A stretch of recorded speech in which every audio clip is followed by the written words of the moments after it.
Bonjour à toutes et tous, j'espère que vous allez bien et que votre apprentissage du français se passe bien. Hi. Hello. Hello.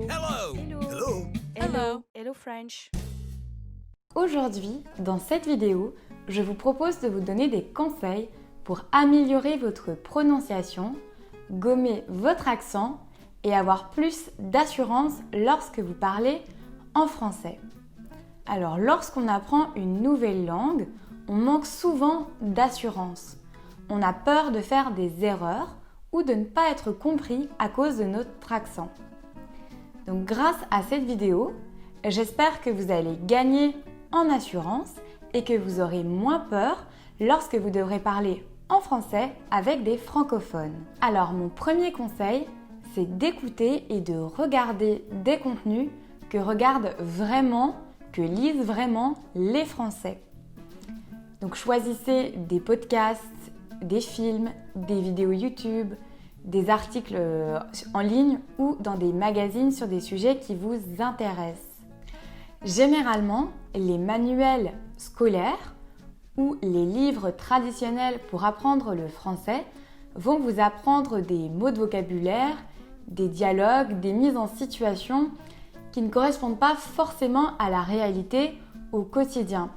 Vous allez donc apprendre du vocabulaire par cœur et très vite l'oublier une fois que vous serez dans un contexte avec des vrais francophones, car très vite vous vous rendrez compte qu'ils n'utilisent pas ces mots de vocabulaire. Donc au contraire, si vous regardez, si vous écoutez, si vous lisez des contenus qui sont vraiment utilisés par les Français, même si ça va vous sembler peut-être plus difficile au début, vous allez vraiment apprendre des choses, des mots qui sont utilisés. Donc ce sera beaucoup mieux sur le long terme pour votre apprentissage du français. Alors mon deuxième conseil, c'est de vous concentrer sur très peu d'accent et de voix au début de votre apprentissage. Donc en France, comme dans tous les pays, il y a des accents différents par région. Donc par exemple, l'accent du Sud va être beaucoup plus difficile à comprendre pour quelqu'un d'étranger que l'accent de Paris qui est plus lisse, plus accessible. Donc au début de votre apprentissage, je vous conseille de choisir quelques podcasts, un YouTuber que vous aimez bien, ou par exemple de choisir le JT d'une chaîne avec un présentateur qui revient tous les jours pour vous habituer à sa voix, à son accent, à ses intonations. Donc dans un premier temps, ça vous permettra de vraiment vous habituer à une personne, de reconnaître sa manière de parler, son accent, et ce sera plus facile après d'introduire de nouvelles voix et de nouveaux accents. Mais dans un premier temps, vraiment, je vous conseille de choisir quelques personnes différentes.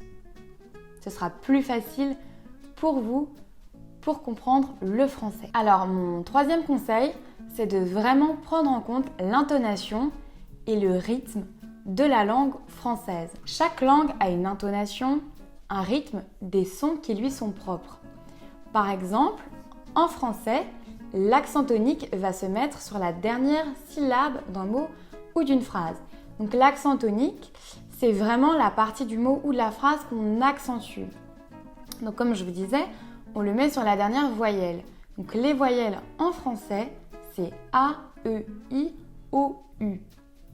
Donc par exemple, je ne sais pas si vous entendez, mais si je dis veux-tu du riz, vous entendez qu'on accentue vraiment sur le dernier I. Donc c'est vraiment l'accent tonique est mis sur la dernière voyelle de la phrase. Veux-tu du riz ?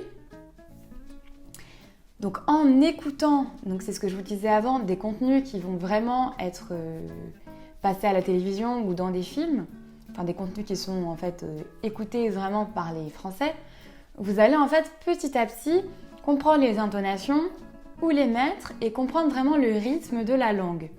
Donc pour ça, il n'y a pas de secret, il faut vraiment regarder des contenus en français et essayer de répéter de la même manière que ce qui est prononcé par les Français. Donc c'est ce que j'essaye de faire ici aussi. C'est pour ça que je vous parle 100% en français. C'est pour que vous puissiez vraiment aussi comprendre le rythme, l'intonation de la langue française.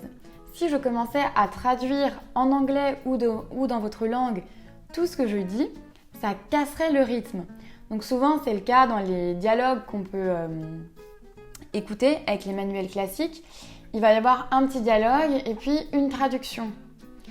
Donc en fait, vous n'arrivez pas vraiment à vous immerger, à vous plonger totalement dans cette langue française. Elle est un peu cassée.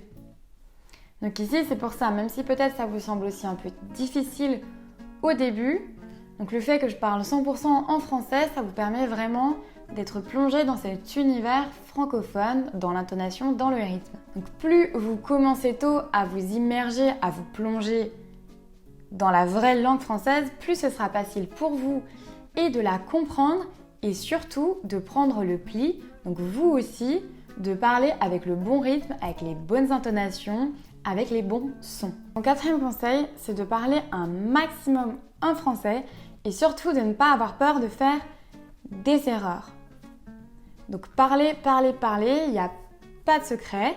Donc c'est comme ça que vous prendrez le rythme de la langue, les intonations, les bons sons. Donc si vous connaissez des personnes francophones, vous pouvez leur parler et leur demander de vous corriger ou de vous aiguiller vers les bonnes prononciations.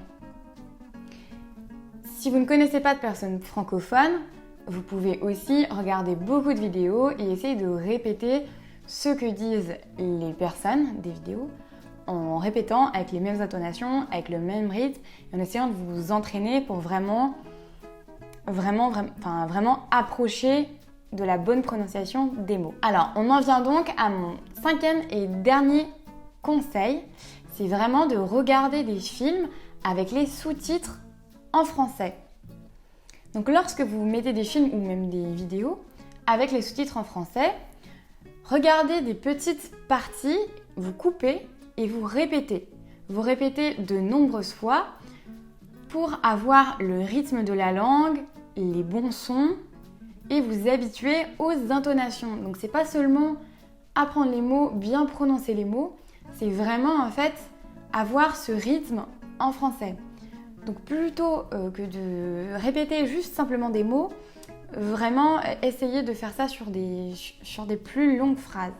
Voilà, c'est tout pour aujourd'hui. J'espère que cette vidéo vous a plu. Si c'est le cas, n'hésitez pas à mettre un like pour voir plus de vidéos. Abonnez-vous à la chaîne où je vous donne rendez-vous sur le site www.hellofrench.com. À très bientôt!